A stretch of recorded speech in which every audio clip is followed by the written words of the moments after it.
श्री गणेशाय नमः। श्री सरस्वती माते नमः। श्रीमद्भागवत महापुराण की जय। जय जय श्री राधे श्याम। श्रीमद्भागवत महापुराण प्रथम खंड तृतीय स्कंद 31वां अध्याय। मनुष्य योनि को प्राप्त हुए जीव की गति का वर्णन। श्री भगवान कहते हैं, माताजी, जब जीवों को मनुष्य शरीर में जन्म लेना होता है तो वह भगवान की प्रेरणा से अपने पूर्व कर्म अनुसार देह प्राप्ति के लिए पुरुष के वीर्य कण के द्वारा स्त्री के उदर में प्रवेश करता है। वह एक रात्रि में स्त्री के रज में मिलकर एक रूप कलल बन जाता है। 5 रात्रि में बुद्ध रूप हो जाता है। 10 दिन में बेर के समान कुछ कठिन हो जाता है और उसके बाद मांसपेशी अथवा अंडज प्राणियों में अंडे के रूप में परिणत हो जाता है। 1 महीने में उसके सिर निकल आता है। 2 मास में हाथ पांव आदि अंगों का विभाग हो जाता है और 3 मास में नख, रोम, अस्थि, चर्म, स्त्री पुरुष के चिन्ह तथा अन्य छिद्र उत्पन्न हो जाते हैं। 4 मास में उसमें मांस आदि 7 धातुएं पैदा हो जाती है। 5वें महीने में भूख प्यास लगने लगती है और 6ठे मास में झिल्ली से लिपटकर वह दाहिने कोख में घूमने लगता है। उस समय माता के खाए हुए अन्न, जल आदि से उसकी सब धातुएं पुष्ट होने लगती है और वह कृमि आदि जंतुओं के उत्पत्ति स्थान उस जघन्य मल मूत्र के गड्ढे में पड़ा रहता है। वह सुकुमार तो होता ही है, इसलिए जब वहां के भूखे कीड़े उसके अंग प्रत्यंग नोचते हैं तब अत्यंत क्लेश के कारण वह क्षण क्षण में अचेत हो जाता है। माता के खाए हुए कड़वे, तीखे, गरम, नमकीन, रूखे और खट्टे आदि उग्र पदार्थों का स्पर्श होने से उसके सारे शरीर में पीड़ा होने लगती है। वह जीव माता के गर्भाशय में झिल्ली से लिपटा और आंतों से घिरा रहता है। उसका सिर पेट की ओर तथा पीठ और गर्दन कुंडलाकार मुड़े रहते हैं। वह पिंजड़े में बंद पक्षी के समान पराधीन एवं अंगों को हिलाने डुलाने में भी असमर्थ रहता है। इसी समय अदृष्टि की प्रेरणा से उसे स्मरण शक्ति प्राप्त होती है। तब अपने सैकड़ों जन्मों के कर्म याद आ जाते हैं और वह बेचैन हो जाता है तथा उसका दम घुटने लगता है। ऐसी अवस्था में उसे क्या शांति मिल सकती है। 7वां महीना आरंभ होने पर उसमें ज्ञान शक्ति का भी उन्मेष हो जाता है, परंतु प्रसूति वायु से चलायमान रहने के कारण वह उसी उदर में उत्पन्न हुए विष्ठा के कीड़ों के समान एक स्थान पर नहीं रह सकता। तब सप्त धातुमय स्थूल शरीर से बंधा हुआ वह देहात्मदर्शी जीव अत्यंत भयभीत होकर दीन वाणी से कृपा याचना करता हुआ हाथ जोड़कर उस प्रभु की स्तुति करता है जिसने उसे माता के गर्भ में डाला। जीव कहता है, मैं बड़ा अधम हूँ। भगवान ने मुझे जो इस प्रकार की गति दिखाई है वह मेरे योग्य ही है। वे अपनी शरण में आए हुए इस नश्वर जगत की रक्षा के लिए ही अनेक प्रकार के रूप धारण करते हैं। अतः मैं भी भूतल पर विचरण करने वाले उन्हीं के निर्भय चरणाविंदों को शरण लेता हूँ। मैं जीव इस माता के उदर में देह, इंद्रिय और अंतःकरण रूपा माया का आश्रय कर पूर्ण पाप रूप कर्मों से आच्छादित रहने के कारण बुद्धि की तरह हूँ। वही में यही अपने संतप हृदय में प्रतीत होने वाले उन विशुद्ध, अविकारी और अखंड बोध स्वरूप परमात्मा को नमस्कार करता हूँ। मैं वस्तुतः शरीर आदि से रहित होने पर भी देखने में 5 भौतिक शरीर से संबंध हूँ, इसलिए इंद्रिय, गुण, शब्द आदि विषय और चिदाभास अहंकार रूप जान पड़ता हूँ। अतः इस शरीर आदि के आवरण से जिनकी महिमा कुंठित नहीं हुई, उन प्रकृति और पुरुष के नियंता, सर्वज्ञ, विद्या शक्ति संपन्न परम पुरुष की मैं वंदना करता हूँ।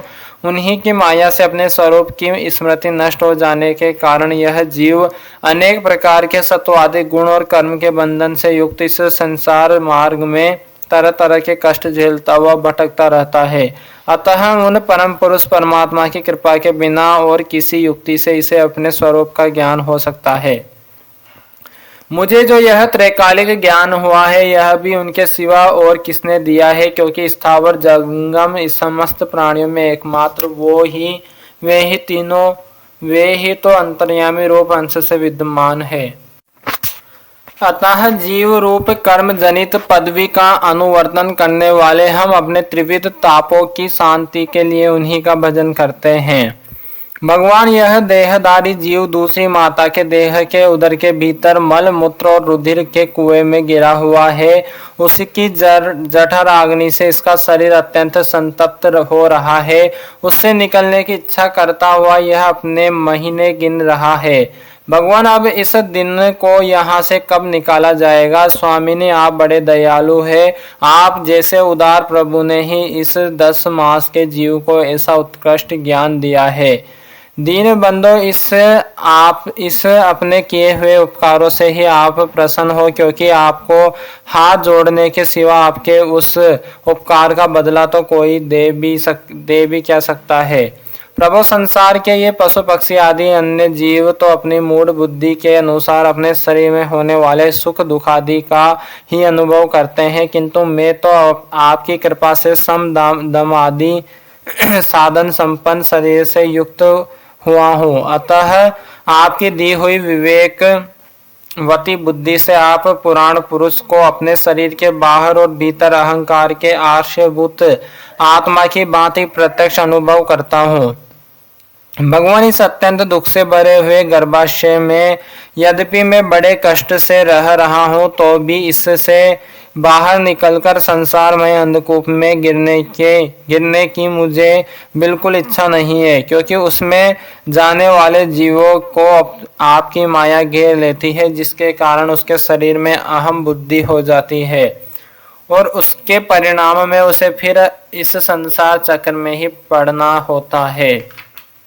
अतः मैं व्याकुलता को छोड़कर हृदय में श्री विष्णु भगवान के चरणों को स्थापित कर अपनी बुद्धि की सहायता से ही अपने को बहुत शीघ्र इस संसार रूप समुद्र के पार लगा दूंगा, जिससे मुझे अनेक प्रकार के दोषों से युक्त यह संसार दुख फिर न प्राप्त हो।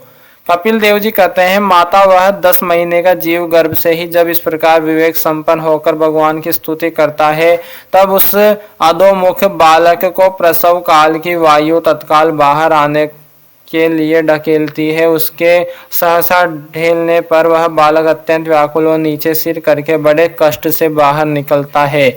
उस समय उसके श्वास की गति रुक जाती है और पूर्व स्मृति नष्ट हो जाती है। पृथ्वी पर माता के रुधिर और मूत्र में पड़ा हुआ वह बालक विष्ठा के कीड़े के समान छटपटाता है। उसका गर्भावास का सारा ज्ञान नष्ट हो जाता है और वह विपरीत गति देहाभिमान रूप अज्ञान दशा को प्राप्त होकर बार बार जोर जोर से रोता है। फिर जो लोग उसका अभिप्राय नहीं समझ सकते, उनके द्वारा उसका पालन पोषण होता है। ऐसी अवस्था में उसे जो प्रतिकूलता प्राप्त होती है, उसका निषेध करने की शक्ति भी उसमें नहीं होती। जब उस जीव को शिशु अवस्था में मेली कुचेली खाट पर सुला दिया जाता है, जिसमें खटमल आदि स्वेदेज चीव चिपटे रहते हैं, तब उसमें शरीर को खुजलाने, उठाने अथवा करवट बदलने की भी सामर्थ्य न होने के कारण वह बड़ा कष्ट पाता है। उसकी त्वचा बड़ी कोमल होती है। उसे डांस, मच्छर और खटमल आदि उसी प्रकार काटते रहते हैं जैसे बड़े कीड़े को छोटे कीड़े। इस समय उसका गर्भावस्था का सारा ज्ञान जाता रहता है, सिवा रोने के वह कुछ नहीं कर सकता। इसी प्रकार बाल्य, कौमार और पौगंड अवस्था के दुख भोगकर वह बालक युवा अवस्था में पहुंचता है। इस समय उसे यदि कोई इच्छित भोग नहीं प्राप्त होता तो अज्ञानवश उसका क्रोध उद्दीपित हो उठता है और वह शोकाकुल हो जाता है। देह के साथ ही साथ अभिमान और क्रोध बढ़ जाने के कारण वह काम परवश जीव अपना ही नाश करने के लिए दूसरे कामी पुरुषों के साथ वेर ठानता है। खोटी बुद्धि वाला वह अज्ञानी जीव पंचभूतों से रचे हुए इस देह में मिथ्या विनिवेश के कारण निरंतर मेरेपन का अभिमान करने लगता है। जो शरीर इस वृद्धावस्था आदि अनेक प्रकार के कष्ट ही देता है तथा अविद्या और कर्म के सूत्र से बंधा रहने के कारण सदा इसके पीछे लगा रहता है, उसी के लिए यह तरह तरह के कर्म करता रहता है। जिनमें बंध जाने के कारण इसे बार बार संसार चक्र में पड़ना होता है। सन्मार्ग में चलते हुए यदि इसका किन्हीं जिह्वा और उपस्थेंद्रियों के भोगों में लगे हुए विषयी पुरुषों से समागम हो जाता है और यह उनमें आस्था करके उन्हीं का अनुगमन करने लगता है, तो पहले के समान ही फिर नार की योनियों में पड़ता है, जिनके संग से इसके सत्य सोच, बाहर भीतर की पवित्रता, दया, वाणी का संयम, बुद्धि, धन संपत्ति, लज्जा, यश, समा, मन और इंद्रियों का संयम तथा ऐश्वर्य आदि सभी सद्गुण नष्ट हो जाते हैं। उन अत्यंत शोचनीय स्त्रियों के कीड़ा, मृग, खिलौना, अशांत मूड और देहात्मदर्शी असत पुरुषों का संग कभी नहीं करना चाहिए, क्योंकि इस जीव को किसी और का संग करने से ऐसा मोह और बंधन नहीं होता जैसा स्त्री और स्त्रियों के संगियों का संग करने से होता है। एक बार अपनी पुत्री सरस्वती को देखकर ब्रह्मा जी भी उसके रूप लावण्य से मोहित हो गए थे और उसके मृगी रूप होकर भागने पर उसके पीछे निर्जलता पूर्वक मृग रूप होकर दौड़ने लगे। उन्हीं ब्रह्मा जी ने मरीचि आदि प्रजापतियों की तथा मरीचि आदि ने कश्यप आदि की और कश्यप आदि ने देव, मनुष्य आदि की प्राणियों की सृष्टि की। अतः इनमें एक ऋषि प्रवर नारायण को छोड़कर ऐसा कौन पुरुष हो सकता है जिसकी बुद्धि स्त्री रूपिणी माया से मोहित न हो। अहो मेरी इस स्त्री रूपिणी माया का बल तो देखो, जो अपनी भ्रुकुटी विलास मात्र से बड़े बड़े दिग्विजय वीरों को पैरों से कुचल देती है। जो पुरुष योग के परम पद पर आरूढ़ होना चाहता हो अथवा जिसे मेरी सेवा के प्रभाव से आत्मा अनात्मा का विवेक हो गया हो, वह स्त्रियों का संग कभी न करे, क्योंकि उन्हें ऐसे पुरुष के लिए नरक का खुला द्वार बताया गया है। भगवान की रची हुई यह जो स्त्री रूपिणी माया धीरे धीरे सेवा आदि के मिस से पास आती है, इसे तिनकों से ढके हुए कुएं के समान अपनी मृत्यु ही समझे। स्त्री में आसक्त रहने के कारण तथा अंत समय में स्त्री का ही ध्यान रहने से जीवों को स्त्री योनि प्राप्त होती है। इस प्रकार स्त्री योनि को प्राप्त हुआ जीव पुरुष रूप में प्रतीत होने वाली मेरी माया को ही धन, पुत्र, ग्रह आदि देने वाला अपना पति मानता रहता है। सो जिस प्रकार व्याध के गान कानों को प्रिय लगने पर भी बेचारे बोले बाले पशु पक्षियों को फंसाकर उनके नाश का ही कारण होता है, उसी प्रकार उन पुत्र, पति और ग्रह आदि को विधाता की निश्चित की हुई अपनी मृत्यु ही जाने। देवी जीव के उपाधिभूत लिंग देह के द्वारा पुरुष एक लोक से दूसरे लोक में जाता है और अपने प्रारब्ध कर्मों को भोगता हुआ निरंतर अन्य देहों की प्राप्ति के लिए दूसरे कर्म करता रहता है। जीव का उपाधि रूप लिंग शरीर तो मोक्ष पर्यंत उसके साथ रहता है तथा भूत, इंद्रिय और मन का कार्य रूप स्थूल शरीर इसका भोगाधिष्ठान है। इन दोनों का परस्पर संगठित होकर कार्य न करना ही प्राणी की मृत्यु है और दोनों का साथ साथ प्रकट होना जन्म कहलाता है। पदार्थों की उपलब्धि के स्थान रूप इस स्थूल शरीर में जब उनको ग्रहण करने की योग्यता नहीं रहती, यह उसका मरण है और यह स्थूल शरीर ही मैं हूँ, इस अभिमान के साथ उसे देखना उसका जन्म है। नेत्रों में जब किसी दोष के कारण रूप आदि को देखने की योग्यता नहीं रहती, तब उनमें रहने वाले चक्षु इंद्रिय भी रूप देखने में असमर्थ हो जाती है, और जब नेत्र और उनमें रहने वाली इंद्रिय दोनों ही रूप देखने में असमर्थ हो जाते हैं, तब इन दोनों के साक्षी जीव में भी वह योग्यता नहीं रहती। अतः मुमुक्ष पुरुष को मरण आदि से भय, दीनता अथवा मोह नहीं होना चाहिए। उसे जीव के स्वरूप को जानकर धैर्य पूर्वक निसंग भाव से विचरना चाहिए तथा इसे मायामय संसार में योग वैराग्य युक्त सम्यक ज्ञानमय बुद्धि से शरीर को निक्षेप धरोहर की बातें रखकर उसके प्रति अनासक्त रहते हुए विचरण करना चाहिए।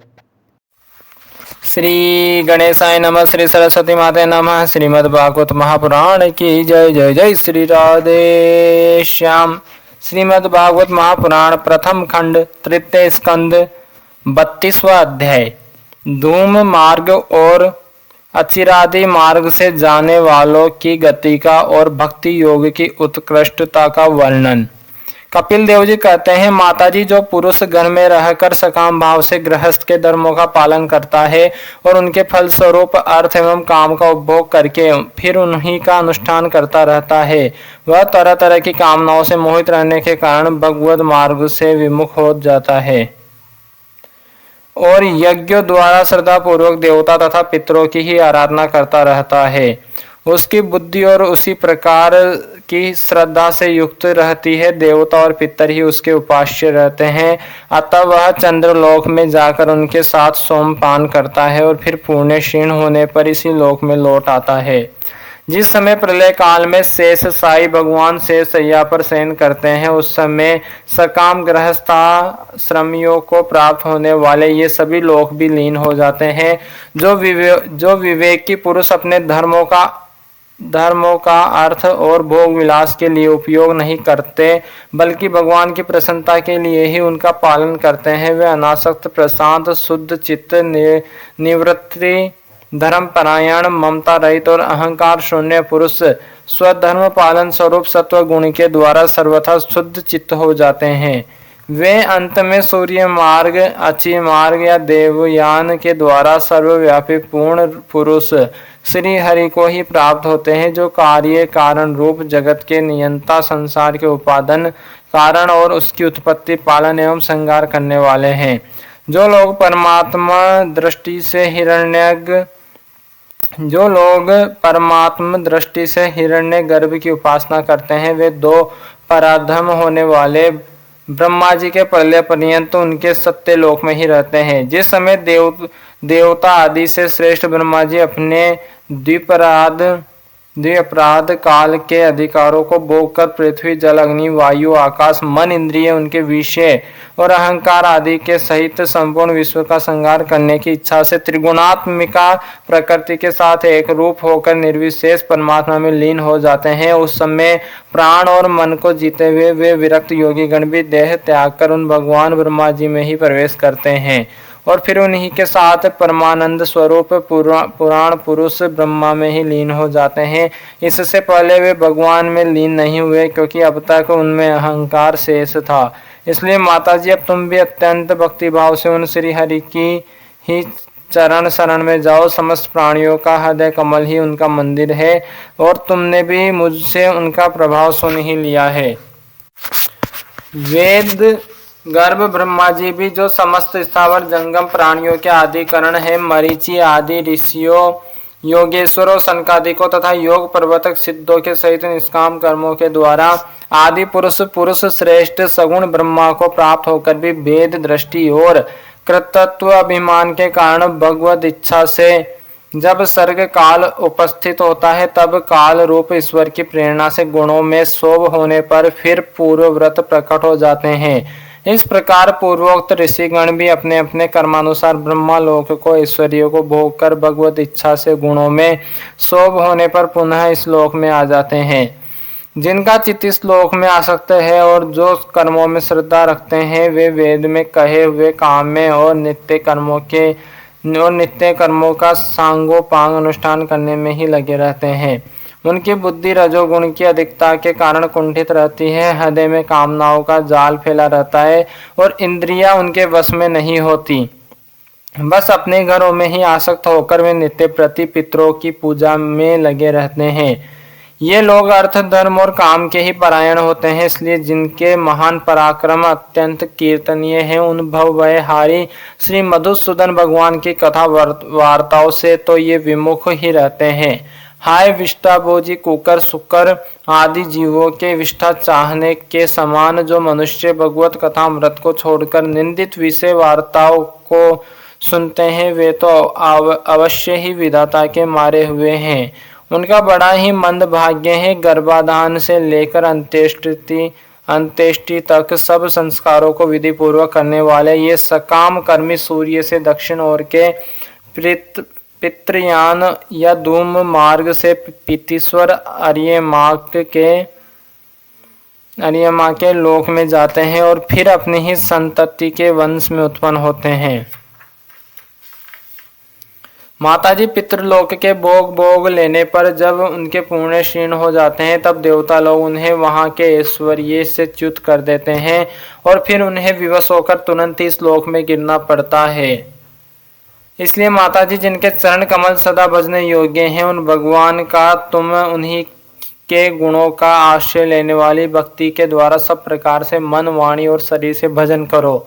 भगवान वासुदेव के प्रति किया हुआ भक्ति योग तुरंत ही संसार से वैराग्य और ब्रह्म साक्षात्कार रूप ज्ञान की प्राप्ति करा देता है।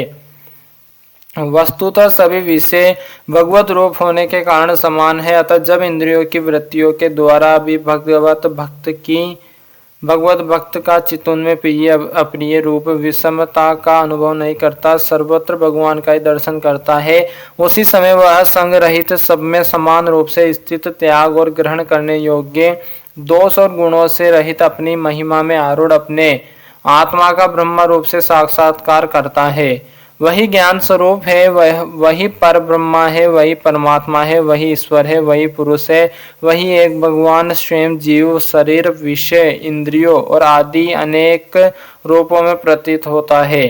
संपूर्ण संसार में आसक्ति का अभाव हो जाना बस यही योगियों के सब प्रकार के योग साधन का एकमात्र अभिष्ट फल है। ब्रह्मा एक है, ज्ञान स्वरूप और निर्गुण है, तो भी वह ब्रह्मा वृत्तियों वाली इंद्रियों के द्वारा भ्रांति वश शब्द आदि धर्मों वाले विभिन्न पदार्थों के रूप में भास रहा है। जिस प्रकार एक ही पर ब्रह्मा तत्व, वैकारिक, राजस और तामस, तीन प्रकार का अहंकार, पंच महाभूत एवं 11 इंद्रिय रूप बन गया और फिर वही स्वयं प्रकाश इनके संयोग से जीव कहलाया, उसी प्रकार उस जीव का शरीर रूप यह ब्रह्मांड भी वस्तुतः ब्रह्मा ही है, क्योंकि ब्रह्मा से ही इसकी उत्पत्ति हुई है, किंतु इससे ब्रह्मा रूप वही देख सकता है जो श्रद्धा, भक्ति और वैराग्य तथा निरंतर के योगाभ्यास के द्वारा एकाग्रचित्त और असंग बुद्धि हो गया है। पूजनीय माताजी, मैंने तुम्हें यह ब्रह्मा साक्षात्कार का साधन रूप ज्ञान सुनाया, इसके द्वारा प्रकृति और पुरुष के यथार्थ स्वरूप का बोध हो जाता है। देवी निर्गुण ब्रह्मा विषयक ज्ञान योग और मेरे प्रति किया हुआ भक्ति योग, इन दोनों का फल एक ही है, उसे भगवान कहते हैं। जिस प्रकार रूप, रस एवं गंध आदि अनेक गुणों का आश्रय भूत एक ही पदार्थ भिन्न भिन्न इंद्रियों द्वारा विभिन्न रूप से अनुभूत होता है, वैसे ही शास्त्र के विभिन्न मार्गों द्वारा एक ही भगवान की अनेक प्रकार से अनुभूति होती है।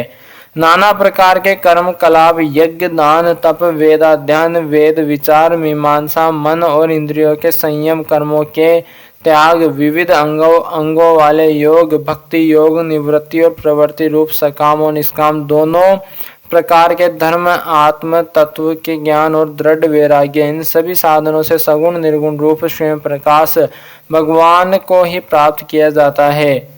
माताजी, सात्विक, राजस, तामस और निर्गुण भेद से 4 प्रकार के भक्ति योग का और जो प्राणियों के जन्मादि विकारों का हेतु है तथा जिसकी गति जानी नहीं जाती, उस काल का स्वरूप मैं तुमसे कह ही चुका हूँ। देव अविद्या जनित कर्म के कारण जीव के अनेकों गतियाँ होती है, उनमें जाने पर वह अपने स्वरूप को नहीं पहचान सकता।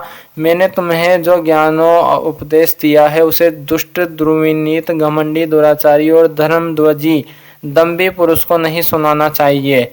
जो विषय लोलुप हो, ग्रहसक्त हो, मेरा भक्त न हो अथवा मेरे भक्तों से द्वेष करने वाला हो, उसे भी इसका उपदेश कभी न करे।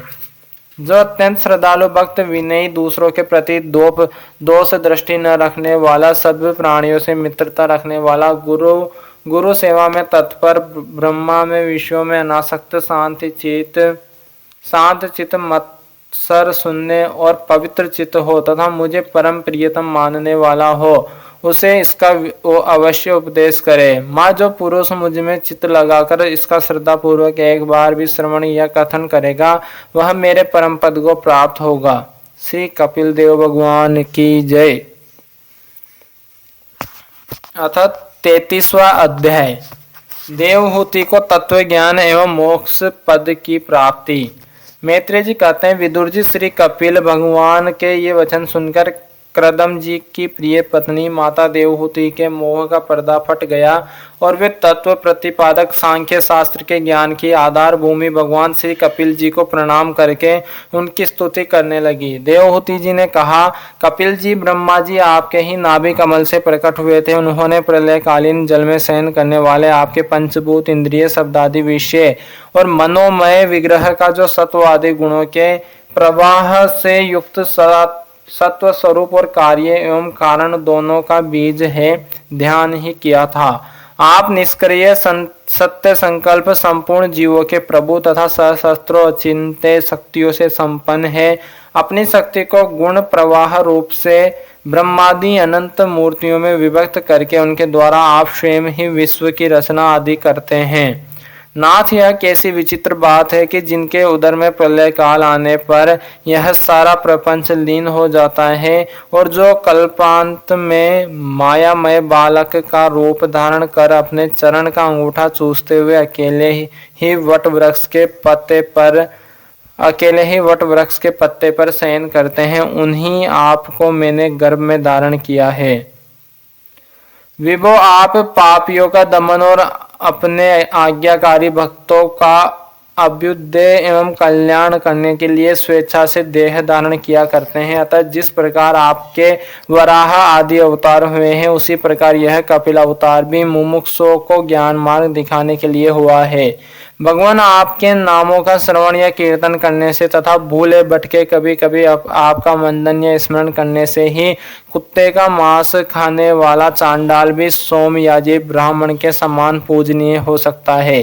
फिर आपका दर्शन करने से मनुष्य कृतकृत्य हो जाए, इसमें तो कहना ही क्या है। अहो, वह चांडाल भी इसी से सर्वश्रेष्ठ है कि उसकी जिह्वा के अग्रभाग में आपका नाम विराजमान है। जो श्रेष्ठ पुरुष आपका नाम उच्चारण करते हैं, उन्होंने तप, हवन, तीर्थ स्नान, सदाचार का पालन और वेदाध्ययन सब कुछ कर लिया है। कपिल देव जी, आप साक्षात परब्रह्मा हैं। आप ही परम पुरुष है। वृत्तियों के प्रवाह को अंतर्मुख करके अंतःकरण में आपका ही चिंतन किया जाता है। आप अपने तेज से माया के कार्य गुण प्रवाह को शांत कर देते हैं तथा आपके ही उदर में संपूर्ण वेद तत्व निहित है। ऐसे साक्षात विष्णु स्वरूप आपको मैं प्रणाम करती हूँ। मैत्रेय जी कहते हैं, माता के इस प्रकार स्तुति करने पर मातृ वत्सल परम पुरुष भगवान कपिल देव जी ने उनसे गंभीर वाणी में कहा। कपिल देव जी ने कहा, माता जी, मैंने तुम्हें जो यह सुगम मार्ग बताया है, इसका अवलंबन करने से तुम शीघ्र ही परम पद को प्राप्त कर लोगी। तुम मेरे इस मत में विश्वास करो। ब्रह्मावादी लोगों ने इसका सेवन किया है। इसके द्वारा तुम मेरे जन्म मरण रहित स्वरूप को प्राप्त कर लोगी। जो लोग मेरे इस मत को नहीं जानते, वे जन्म मृत्यु के चक्कर में पड़ते हैं। मैत्रेय जी कहते हैं, इस प्रकार अपने श्रेष्ठ आत्मज्ञान का उपदेश कर श्री कपिल देव जी अपनी ब्रह्मावादिनी जननी की अनुमति लेकर वहां से चले गए।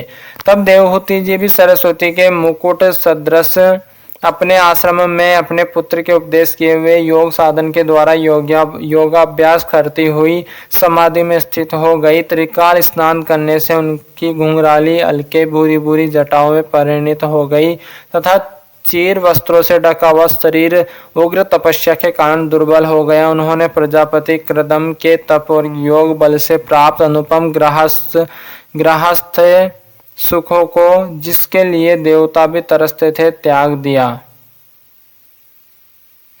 जिसमें दुग्ध फेन के समान श्वेत स्वच्छ और सुकोमल सैया से युक्त हाथी दांत के पलंग, सुवर्ण के पात्र, सोने के सिंहासन और उन पर कोमल कोमल गद्दे बिछे हुए थे तथा जिसकी स्वच्छ स्फटिक मणि और महा मरकत मणि की भीतों में रत्नों की बनी हुई रमणी मूर्तियों के सहित मणिमय दीपक जगमगा रहे थे, जो फूलों से लदे हुए अनेकों दिव्य वृक्षों से सुशोभित था, जिसमें अनेक प्रकार के पक्षियों का कलरव और मतवाले भोरों का गुंजार होता रहता था।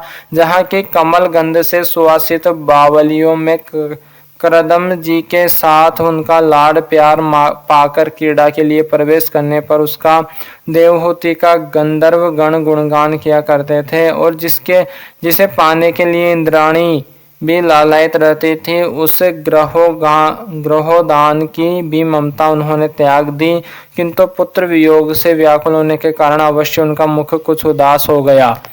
पति के वनगमन के अनंतर पुत्र का भी वियोग हो जाने से वे आत्मज्ञान संपन्न होकर भी ऐसी व्याकुल हो गई जैसे बछड़े के बिछुड़ जाने से उसे प्यार करने वाली गो। वत्स विदुर अपने पुत्र कपिल देव रूप भगवान हरि का ही चिंतन करते करते वे कुछ ही दिनों में ऐसे ऐश्वर्य संपन्न घर से भी उपरत हो गई। फिर वे कपिल देव जी ने भगवान के जिस ध्यान करने योग्य प्रसन्न वदनार विंद युक्त स्वरूप का वर्णन किया था, उसके एक एक अवयव का तथा उस समग्र रूप का भी चिंतन करते हुए ध्यान में तत्पर हो गई। भगवत भक्ति के प्रवाह प्रबल वैराग्य और यथोचित कर्मानुष्ठान से उत्पन्न हुए ब्रह्मा साक्षात्कार कराने वाले ज्ञान द्वारा चित्त शुद्ध हो जाने पर वे उस सर्वव्यापक आत्मा के ध्यान में मग्न हो गई, जो अपने स्वरूप के प्रकाश से माया जनित आवरण को दूर कर देता है। इस प्रकार जीव के अधिष्ठान भूत पर ब्रह्मा श्री भगवान में ही बुद्धि की स्थिति हो जाने से उनका जीव भाव निवृत्त हो गया और वे समस्त क्लेशों से मुक्त होकर परमानंद में निमग्न हो गई। अब निरंतर समाधिस्थ रहने के कारण उनकी विषयों के सत्यत्व के भ्रांति मिट गई और उन्हें अपने शरीर की भी शुद्धि न रही। जैसे जागे हुए पुरुष को अपने स्वप्न में देखे हुए शरीर की नहीं रहती। उनके शरीर का पोषण भी दूसरों के द्वारा ही होता था, किंतु किसी प्रकार का मानसिक कलेश न होने के कारण वह दुर्बल नहीं हुआ। उसका तेज और भी निखर गया और वह मेल के कारण धूम युक्त अग्नि के समान सुशोभित होने लगा। उनके बाल बिथुर गए थे और वस्त्र भी गिर गया था, तथापि निरंतर श्री भगवान में ही चित्त लगा रहने के कारण उन्हें अपने तपोयोगमय शरीर की कुछ भी शुद्धि नहीं थी, केवल प्रारब्ध ही उसकी रक्षा करता था। विदुर जी, इस प्रकार देवहूति जी ने कपिल देव जी के बताए हुए मार्ग द्वारा थोड़े समय में नित्य मुक्त परमात्मा स्वरूप श्री भगवान को प्राप्त कर लिया। वीरवर जिस स्थान पर उन्हें सिद्धि प्राप्त हुई थी वह परम पवित्र क्षेत्र त्रिलोकी में सिद्ध पद नाम से विख्यात हुआ। साधु स्वभाव विदुर जी योग साधन के द्वारा उनके शरीर के सारे दैहिक मल दूर हो गए थे। वह एक नदी के रूप में परिणित हो गया जो सिद्ध गण से सेवित और सब प्रकार की सिद्धि देने वाली है। महायोगी भगवान कपिल जी भी माता की आज्ञा ले पिता के आश्रम से ईशान कोण की ओर चले गए। वहां स्वयं समुद्र ने उनका पूजन करके उन्हें स्थान दिया। वे तीनों लोगों को शांति प्रदान करने के लिए योग मार्ग का अवलंबन कर समाधि में स्थित हो गए हैं। सिद्ध चारण गंधर्व मुनि और अप्सरा गण उनकी स्तुति करते हैं तथा सांख्याचार्य गण भी उनका सब प्रकार स्तवन करते रहते हैं। निष्पाप विदुर जी, तुम्हारे पूछने से मैंने तुम्हें यह भगवान कपिल और देवहूति का परम पवित्र संवाद सुनाया। यह कपिल देव जी का मत अध्यात्म योग का गूढ़ रहस्य है। जो पुरुष इसका श्रवण या वर्णन करता है वह भगवान गरुड़ ध्वज की भक्ति से युक्त होकर शीघ्र ही श्री हरि के चरणारविंदों को प्राप्त करता है। श्री कपिल देव भगवान की जय, श्री नारायण भगवान की जय, श्रीमद् भागवत महापुराण की जय, श्री मैत्रेय जी महाराज की जय, श्री विदुर जी भगवान की जय, श्री सीताराम भगवान की जय, श्री राधे श्याम जी सरकार की जय, श्री हनुमान जी महाराज की जय, श्री उमापति महादेव की जय, सदगुरुदेव भगवान की जय, अपने अपने माता पिता की जय, सभी संतन की जय, सभी विप्रन की जय, सभी पितरन की जय, गौ माता की जय, सनातन धर्म की जय, सुखदेव जी महाराज की जय, श्रीमद् भागवत महापुराण की जय। जय जय श्री राधे श्याम। सबको मिले श्री वृंदावन धाम।